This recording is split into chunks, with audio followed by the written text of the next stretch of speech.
Okay, so for the blanket stitch, you could use it as a functional stitch to secure a raw edge, or for embroidery. It could be used to enhance the outline. So if I had a line in embroidery and I wanted to use a blanket stitch, the bottom threads here would be over the line. This would just be a little extra. You could use it in a plethora of creative ways for embroidery.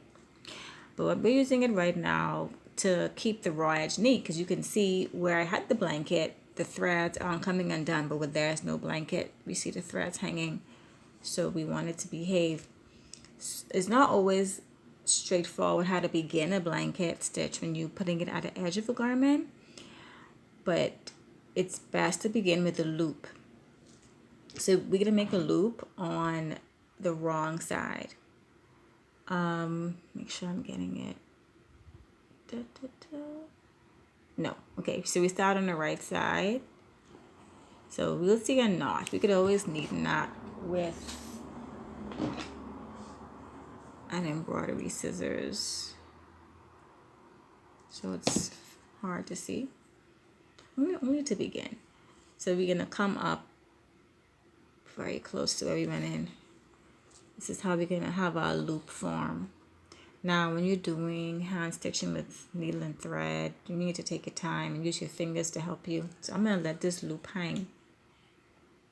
I'm gonna let it hang out right here. Now I'm going to start my proper protocol. So what you do for a blanket stitch, your needle is pointed down to make your links. That's the first blanket. In the series, you determine how long you want each spacing to be. I'm going to say a quarter of an inch. You pass the fabric.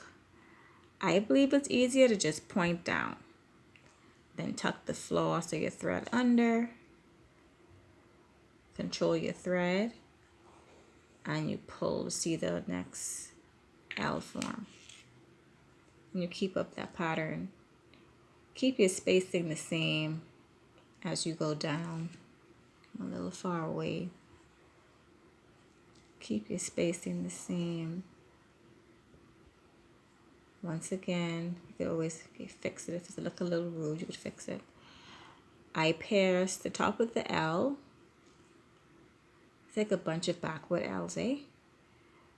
And I make sure my needle is coming through my floss. And you're gonna see